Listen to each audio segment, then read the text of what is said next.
제가 먼저 읽겠습니다.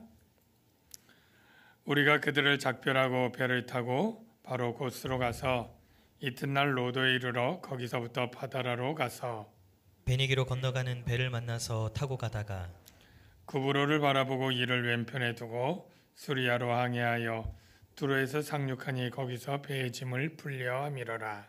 제자들을 찾아 거기서 이레를 머물더니 그 제자들이 성령의 감동으로 바울더러 예루살렘에 들어가지 말라 하더라. 이 여러 날을 지내는 우리가 떠나갈새 그들이 다 그 제자와 함께 성문 밖까지 전송하거늘 우리가 바닷가에서 무릎을 꿇어 기도하고 서로 작별한 후 우리는 배에 오르고 그들은 집으로 돌아가니라. 두로를 떠나 항해를 다 마치고 돌레마이에 이르러 형제들에게 안부를 묻고 그들과 함께 하루를 있다가 이튿날 떠나 가이사랴에 이르러 7 지사 중 하나인 전도자 빌립의 집에 들어가서 머무르니라. 그에게 딸 넷이 있으니 처녀로 예언하는 자라. 여러 날 머물러 있더니 아가보라 하는 한 선지자가 유대로부터 내려와 우리에게 와서 바울의 띠를 가져다가 자기 수족을 잡아매고 말하기를 성령이 말씀하시되 예루살렘에서 유대인들이 이같이 이 띠 임자를 결박하여 이방인의 손에 넘겨주리라 하거늘 우리가 그 말을 듣고 그곳 사람들과 더불어 바울에게 예루살렘으로 올라가지 말라 권하니 바울이 대답하되 여러분이 어찌하여 울어 내 마음을 상하게 하느냐 나는 주 예수의 이름을 위하여 결박당할 뿐 아니라 예루살렘에서 죽을 것도 각오하였노라 하니 그가 권함을 받지 아니하므로 우리가 주의 뜻대로 이루어지이다 하고 그쳤노라. 이 여러 날 후에 여장을 꾸려 예루살렘으로 올라갈새 가이사랴의 몇 제자가 함께 가며 한 오랜 제자 구브로 사람 나손을 데리고 가니 이는 우리가 그의 집에 머물려 함이라. 아멘. 네, 우리 좌우에 계신 분에게 인사하겠습니다. 사랑합니다. 네. 오늘 본문은 바울 일행이 밀레도에서부터 예루살렘까지 가는 그러한 여정이 기록되어 있습니다. 지금 1절부터 2절, 3절에 여러 지명이 나오는데 우리가 정확히 어디인지 지도를 보지 않고는 알 수가 없기 때문에 먼저 지도를 잠깐 보고 설명을 드리도록 하겠습니다. 지도 사진을 한번 보여줄까요? 자막. 네, 전체 크게 보면 파란색 고린도에서부터 위로 삥 돌아서 파란색이 끝날 때가 마게도냐고 그 다음에 드로아에서 만나고 그리고 지난주에 밀레도까지 봤습니다. 오늘은 빨간 선에 해당되는 여행지를 가게 됩니다. 두 번째 사진을 확대해서 보면 네, 밀레도에서 작별한 파란색 표시가 보이죠? 그 다음에 빨간색이 오늘 사도행전 21장에 있는 여행지입니다. 그 다음 사진을 보면 맨 왼쪽에 끝에 밀레도가 있고 고스, 로도, 바다라 두 개는 섬이고 바다라는 해변 항구입니다.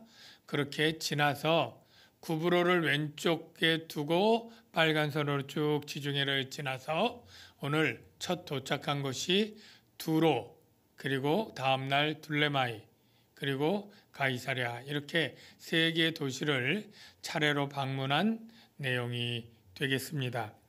그래서 다시 본문을 보면 3절을 보면 구브로를 바라보고 이를 왼편에 두고 수리아로 향하여 두로에 상륙하니 거기서 배의 짐을 풀려 함이러라. 배가 두로에 상륙한 것은 이 두로가 굉장히 상업도시고 무역도시이기 때문에 여행객들뿐 아니라 거기에 상업용 많은 화물들을 실었고 그것들을 거기에 내리기 위해서 그리고 다시 다른 데로 갈 화물을 선적하기 위해서 시간이 필요했는데 무려 일주일이 필요하게 되었습니다. 그래서 배의 짐을 풀려고 거기 풀게 되었을 때 이 바울 일행 선교팀이 최소 명단 나온 것만 8명입니다. 이 8명 아마 조금 더하면 10명 정도인데 여행길이 힘들고 어려우니까 뭐 쉴 수도 있고 자유시간을 줄 수도 있고 아니면 관광을 할 수도 있고 여러 가지 여독을 푸는 일들이 있을 수 있는데 이들은 무슨 일을 했습니까? 4절을 보니까 제자를 찾았다라고 합니다. 제자는 바로 예수님의 제자였겠죠. 여러분 두로는 굉장히 우상 숭배가 극심해서 두로 시도는 굉장히 악한 도시로 구약 성경에 나타나 있습니다.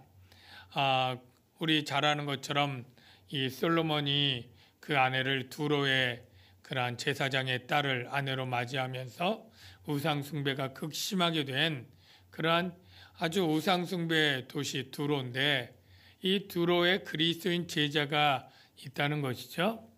그 제자가 어떻게 언제 생겨났는가 살펴보면 예수님이 갈릴리에서 공생애를 할 때 이 가버나움이나 이런 데서 기적을 많이 베풀어요. 뭐 나병 환자도 고치고 중풍병자도 고치고 이렇게 고치니까 그 갈릴리 주변에 있는 많은 사람들이 이러한 큰 일을 듣고 허다한 무리가 몰려올 때 그때 두로, 페니키아 이 사람도 많이 왔다라는 기록이 있습니다. 그것이 바로 20년대 후반이고 그리고 한 40년대 말 바울이 2차 전도 여행할 때 바로 예루살렘 가기 전에 바울과 바나바가 이 베니게와 이 두로 지역을 전도하고 내려갔다는 기록이 사도행전에 있습니다. 그래서 많은 수는 아닐 거예요. 찾아야 될 정도로 적은 수예요. 그리고 가겠다고 예고해서 마중 나오라고 한 것은 아니었어요. 그러면 뭐 찾을 일이 없겠죠. 소수였고 모르고 갔는데 거기서 일주일을 머물게 되니까 거기 예수 믿는 사람들을 찾은 거예요. 그래서 그 두로의 크리스찬들 가운데 아마 제일 그래도 손님 맞을 정도의 큰 집이 있고 조금 부유한 집에 가서 일주일을 머물게 되었다라는 거예요.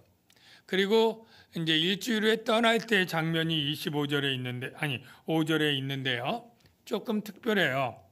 이 여러 날을 지내는 우리가 떠나갈 때 그들이 그냥 전송하러 나오면 되는데 누가 나와요? 처자와 함께 성문가까지 전송한다.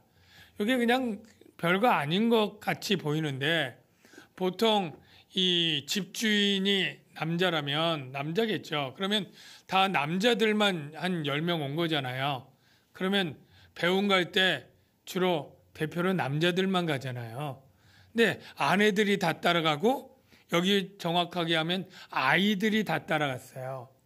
이거 좀 이상하지 않습니까? 예. 그리고 가서 바닷가에서 무릎을 꿇고 기도하고 작별을 했다. 이게 굉장히 특별한 겁니다. 무릎을 꿇는 일은 지난번에 빌레도에서 있었지만 유대인들이 무릎 꿇고 기도 잘 안 하고 주로 서서 두 손을 들고 기도하는 게 많습니다. 무릎을 꿇는 것은 굉장히 간절한 마음으로 기도할 때 예수님이 겟세마나에서 기도할 때처럼 특별한 때만 기도하고요. 이 아내와 아이들이 따라 나갔다는 것은 이 바울 선교팀과 일주일 동안 굉장히 친밀해졌거나 아니면 영적인 은혜를 너무너무 받아서 너무너무 고맙거나 뭐 이런 상황 아니겠습니까? 그래서 이 선교팀 8명이 일주일 동안 무슨 일 했겠어요? 일주일 동안 뭐 했겠습니까? 예, 먹고 자는 건 했겠지만 그 나머지 시간들이 꽤 있잖아요. 한 10시간 뭐 했겠어요? 얘기했겠죠. 얘기할 때 뭐 했겠어요? 예수님의 얘기, 선교 이야기, 그리고 아마 정해놓고 집회도 하고 예배도 드렸겠죠. 복음도 다시 가르쳐주고 이런 많은 것들을 할 때 굉장히 성도의 교제가 정말 친밀하게 끈끈하게 이루어져서 그 정이 애틋하니까 일주일밖에 안 됐는데 거기 있는 온 남자, 여자, 아이들 다 이렇게 와서 작별하고 무릎 꿇고 기도한 거죠. 제가 여기서 깨닫는 것은 성도의 영적인 교제가 너무너무 중요한데 힘들고 어려울 때일수록 지금 예루살렘으로 가는 길은 즐거운 소풍길이 아니잖아요. 예.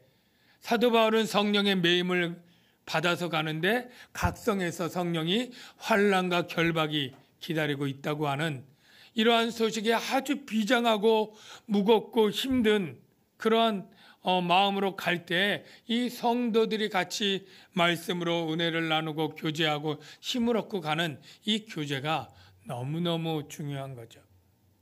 그리고 아직 살펴보지는 않았지만 둘레마이 그 다음에 간 목적지에 하루 걸리거든요. 가면 아침에 출발하면 저녁 때쯤 도착하는 일정이에요.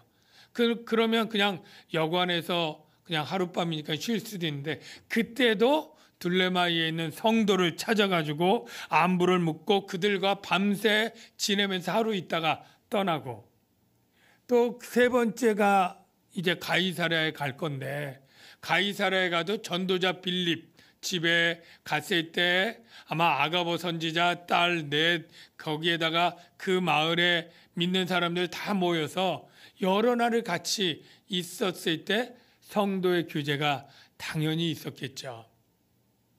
힘들고 어려울 때 성도의 교제가 참 필요한 일인 줄로 믿습니다. 왜 그러냐? 이 성도의 교제를 통해서 정말 환난 가운데 우리의 흔들리는 믿음, 약해지는 믿음이 더 위로받아 강해지고 격려받아 그 힘든 길을 나갈 힘을 얻게 되는 거죠. 우리가 성도의 교제가 너무나 중요하고 필요하다는 걸 알아야 되는데요.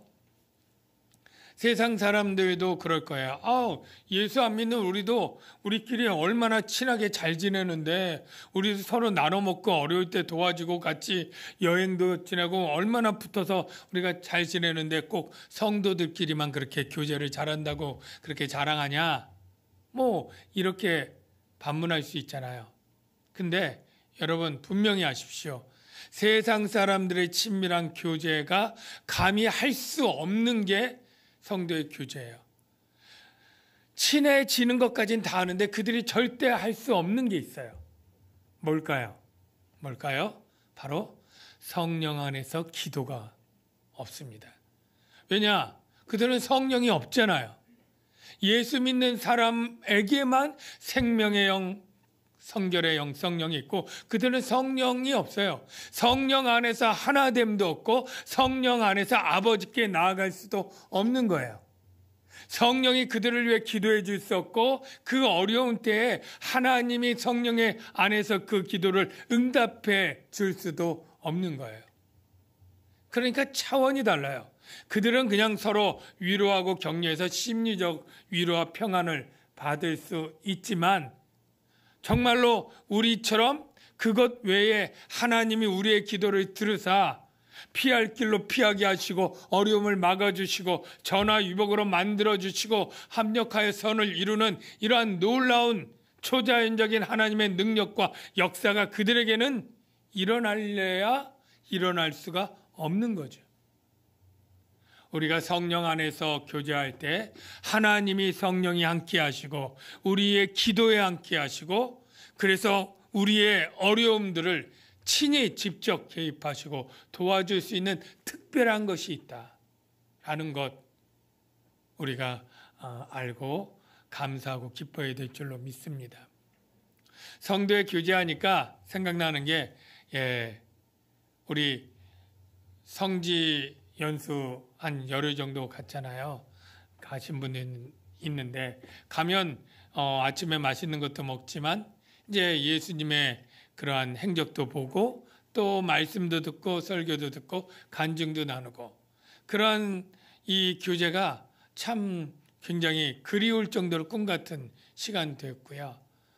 또 전도여행 가신 분들이 있으면 며칠 동안 우리가 같이 먹고 운동도 하지만 또 전도하고 기도하고 복음 공연하고 이랬던 이러한 시절들이 참 그립다 이런 생각을 제가 설교 준비하면서 했어요. 그런데 지금은 코로나 때문에 일상적으로 예배 드리는 것도 참 하나님과 멀어지는 것 같고 성도의 교제도 참 만나기가 어렵고 모이기가 힘들잖아요. 그래서 하나님이 선하시고 좋으신 분인데 왜 이렇게 우리에게 코로나의 근심을 주시고 어려움을 주실까? 이런 생각을 하기도 하는데요. 그러나 결론은 무엇이냐 하면 하나님이 물론 이 코로나도 하나님의 주권하에 있으니까 팬데믹도 하나님의 뜻 안에 있지만 그렇다고 다 나쁜 것은 아니다라는 거예요. 왜냐하면 하나님은 이러한 어려움과 이러한 근심을 통과하고 견뎌내면 오히려 좋은 것으로 우리에게 열매 맺게 해 주시는 분이기 때문이에요.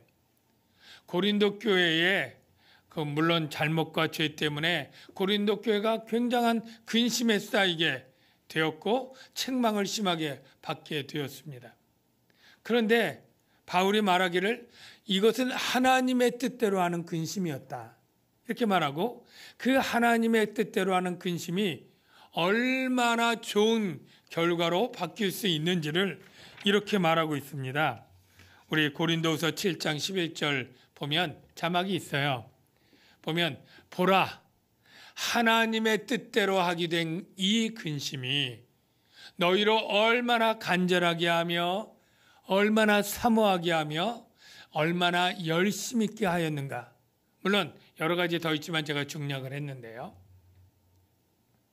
오히려 하나님의 뜻대로 한 근심은 열심과 사모함과 그리고 간절함을 주었다. 그런 뜻이죠. 어떻게 보면 우리가 늘 고백했던 것처럼 정말 예배 드리고 싶을 때 언제든지 드렸기 때문에 예배의 중요성은 잘 모르게 되고 오히려 무덤덤하게 되고 미지근한 신앙이 되고 성도의 교제도 뭐 그냥 일상적으로 할 수 있는 것 그리고 오히려 그렇게 자꾸 교회 교제하는 거 아예 귀찮고 불편할 수 있는 거야. 뭐 이렇게 생각하는 사람도 있을 정도로 별로 의미를 두지 않았었던 거죠. 한국 교회가 이렇게 어떤 열정이 사라지고 미지근해지고 우리의 심령이 간절함 대신 그냥 밋밋해지는 이런 때에 오히려 코로나 팬데믹의 몇 년을 통해서 우리가 하나님과 가까워지는 예배가 얼마나 소중한지를 깨닫고 성도들이 믿음 안에서 서로 위로하고 격려하고 은혜를 나눴던 같이 먹고 마시며 웃었던 그 시간이 얼마나 우리의 신앙에 있어서 활력이 되고 또 위로가 되었던 그러한 일들이었는지를 더 우리가 깨닫게 되게 되었지 않습니까?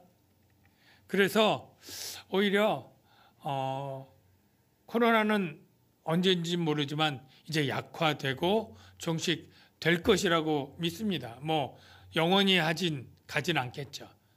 물론 새로운 것들이 올지라도 우리가 그때 일을 통해서 더 물리적으로 함께 모이는 일, 육체적 거리는 멀어졌다 하지만 우리가 성령 안에서 하나됨을 계속 이어져 나가고 하나님과 하나 되고 함께하는 이러한 영적인 교제를 놓지 않고 더욱 견고히 해 나가는 기회로 얼마든지 세워나가야 되겠다. 할 수 있다라는 생각을 다시 하게 됩니다. 가이사랴에 도착해서 전도자 빌립에게 있었을 때 빌립은 여러분이 아는 것처럼 사도 빌립이 있고 전도자 빌립이 있는데 사도 빌립은 예수님의 12 제자 중에 빌립이고 여기는 그냥 7 집사 중에 하나였는데 전도에 대한 열심이 특심에서 이 사마리아에 가서 큰 복음의 전도를 하고 열매를 거두고 우리가 아는 것처럼 광야에 내려가서 이 에디오피아 내시를 복음을 또 전하고 그리고 나서 가이사랴는 그때 로마 총독이 가이사의 도시라는 의미에서 로마 총독이 주로 머물렀던 그 도시에 정착을 했는데 아마 부유했고 그리고 그 가이사랴의 교회, 가정교회를 아마 그 집에서 모였지 않나 싶고요. 그 딸들도 굉장히 헌신된 사역자로서 교회에서 예언 사역을 하는 그러한 믿음의 집이었어요. 그래서 거기 모여서 표현은 안 돼 있지만 여러 날 머물면서 동일하게 예배도 드리고 간증도 나누고 그런 일들을 해 나가고 있었죠. 그런데 하루는 저 유대라고 하면 예루살렘을 의미합니다. 이 유대로부터 가이사랴로 한 선지자가 왔어요. 그 선지자의 이름은 아가보입니다. 이 아가보 선지자는 사도행전 앞에도 나오지만 천하가 크게 흉년들리라 하고 하는 그 예언을 했던 선지자예요. 그 예언은 정확히 맞았습니다. 그래서 주후 45년에서 47년 한 3년 동안 전 세계적으로 굉장히 극심한 기근이 들어서 식량이 부족해서 예루살렘의 가난한 이들을 위해서 사도 바울이 이제 구제헌금을 모으게 되었던 계기가 된 사건이 있었고 그 예언을 했던 선지자예요. 굉장히 신령하고 인정받는 선지자죠. 근데 그 선지자가 하루는 있더니 많은 사람들이 함께 있을 때에 바울에게 가서 허리띠를 달라고 그렇게 얘기를 한 거예요. 바울이 좋겠죠. 그 허리띠는 오늘날 우리 바지에 있는 가죽 혁대 같은 게 아니고 그냥 큰 천 같은 걸로 해서 겉옷매는 그러한 것이었는데 그거를 풀러서 주니까 그것으로 먼저 발을 묶었겠죠. 손부터 묶을 수는 없겠죠. 발을 묶고 그 다음에 손을 묶고 그리고 예언을 합니다. 그 예언이 11절에 있는데요. 한번 볼까요? 우리에게 와서 바울의 띠를 가져다가 자기 수족을 잡아매고 말하기를 예언합니다. 성령이 말씀하시되 예루살렘에서 유대인들이 이같이 이 띠 임자를 결박하여 이방인의 손에 넘겨주리라 하거늘. 우리가 미리 앞에 미래 일을 앞당겨서 보면 이렇게 일이 진행이 됐나요? 안 됐나요? 됐죠. 그래서 성전에 갖다 끌려 나와가지고 이방인 유대인들에게 두들겨 맞다가 그리고 로마 군인인 이방인에게 내줘서 결박하고 그리고 가이사랴 감옥에 2년 동안 갇히게 되는 그 일이 실제 일어나잖아요.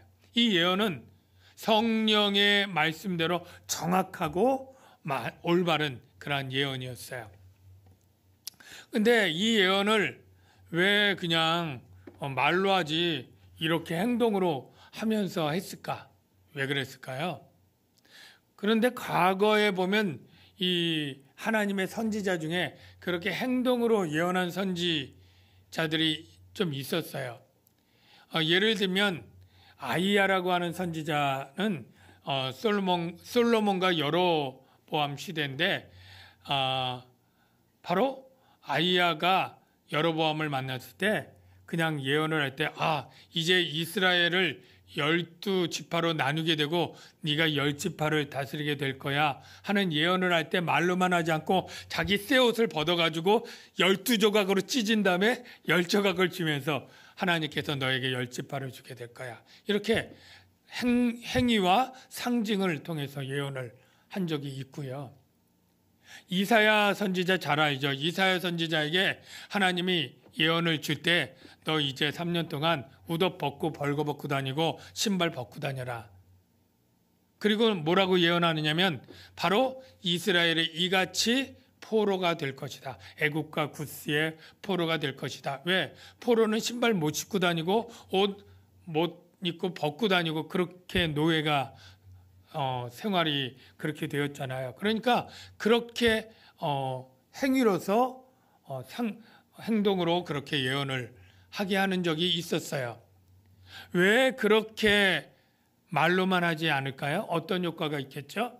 아무래도 아주 인상 깊게 예언을 듣고 정말 귀에 못이 박힌 것처럼 명심해서 하나님의 뜻에 순종하도록 하나님이 더 강력한 예언을 전하고자 할 때 그렇게 하는 거죠. 그러니까 지금 바울이 이렇게 예루살렘에 가지 말라고 두로에서도 얘기를 하고 여러 성도들이 얘기를 했지만 그냥 가만히 있다가 이번에 이 아가보의 선지자의 예언을 듣고는 분위기가 완전히 달라진 거예요. 어떻게 달라졌느냐면 12절을 한번 보세요.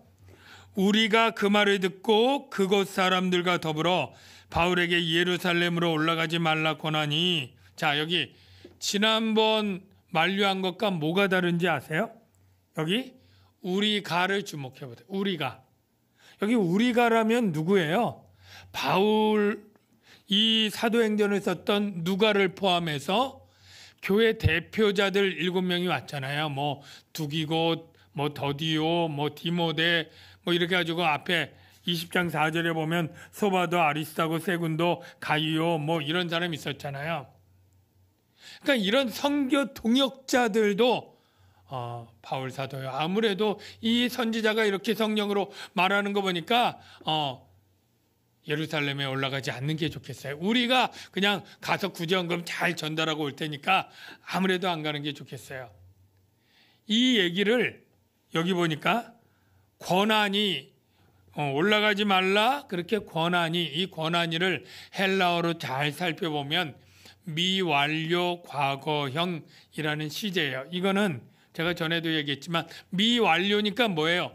계속 반복해서 한 번 하고 완료하고 끝난 게 아니라 여러 날에 걸쳐서 아마 여러 사람들이, 누군가 오전에는 디모데가, 오후에는 누가가, 뭐 그 다음 날은 뭐 더디오가, 뭐 이런 식으로 사람들이 때로는 울면서 또 간절하게 가지 말라고 이렇게 계속 권한 거예요.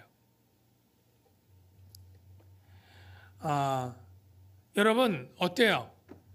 성령이 말씀에서 이렇게 결박과 환란이 있으니까 가지 않는 게 성령의 뜻이에요?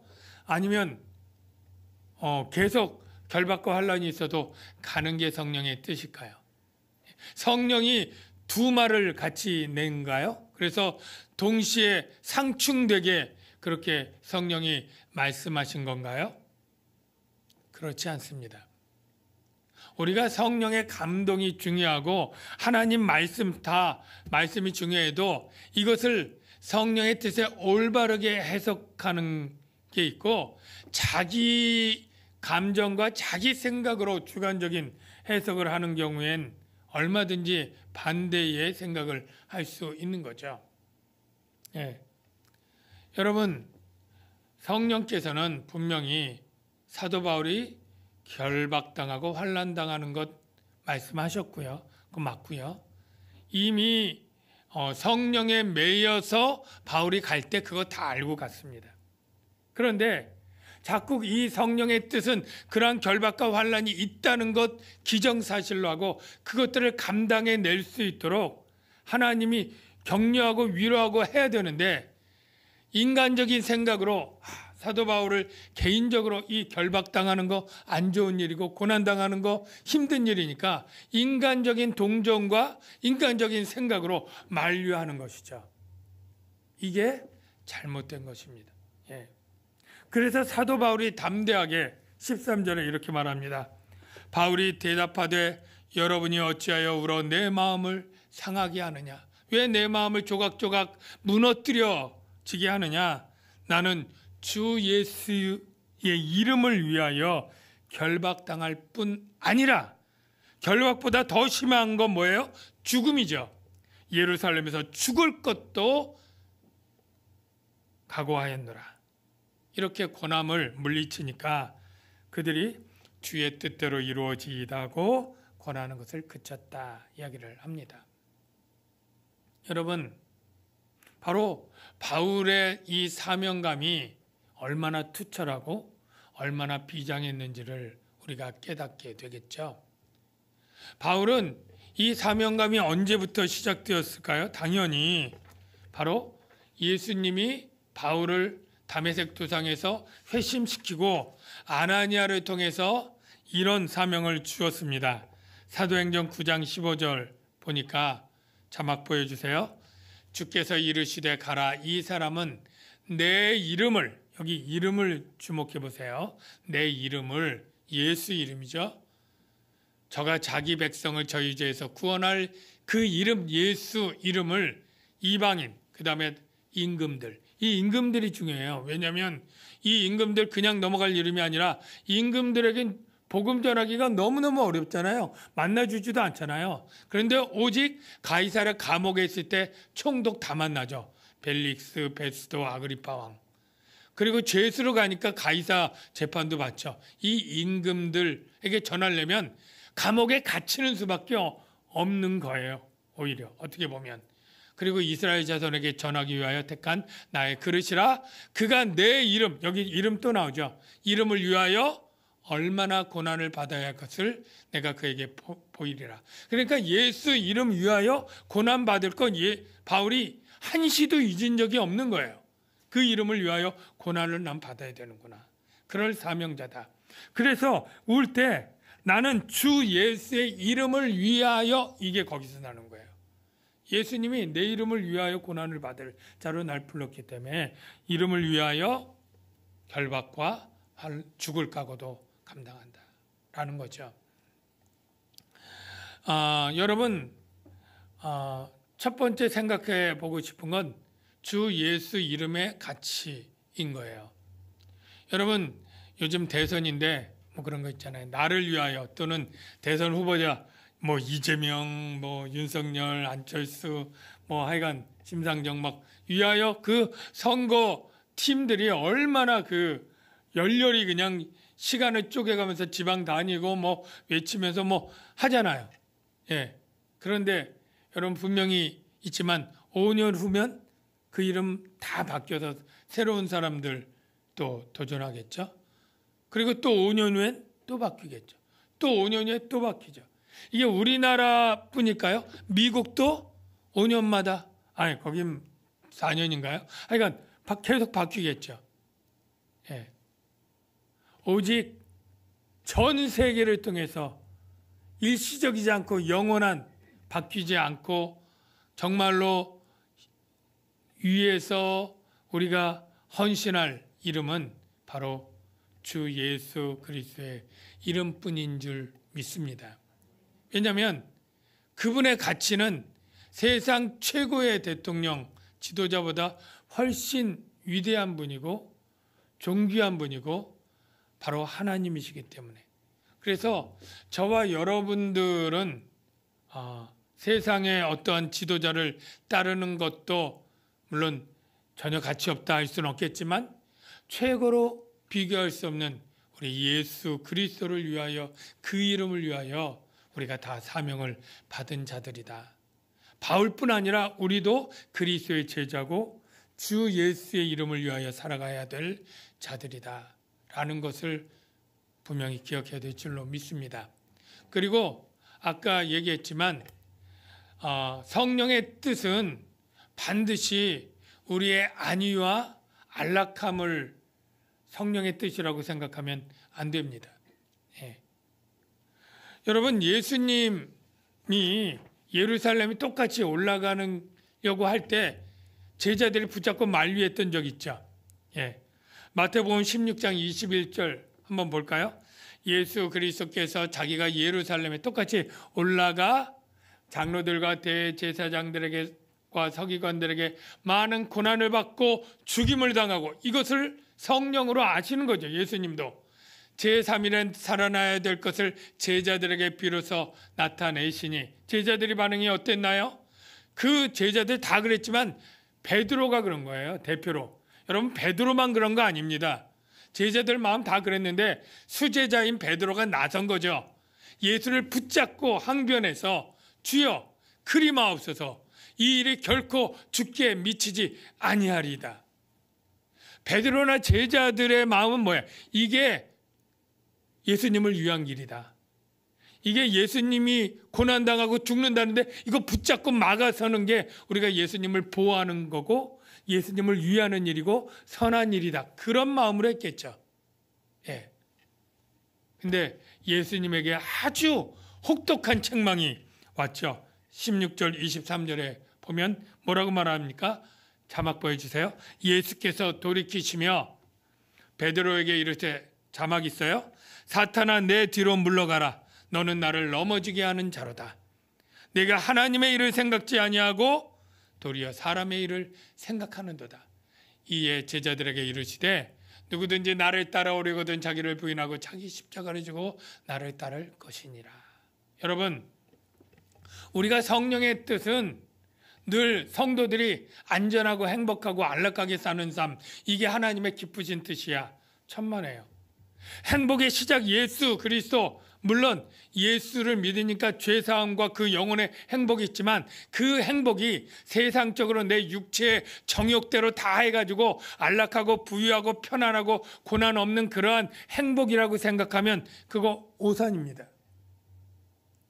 예수님이 주시는 그 행복 안에는 십자가를 지고 나를 따라오라고 말했고요. 나의 본을 본받아서 그 자취를 따라오라고 주님이 가르쳐 주는 거예요.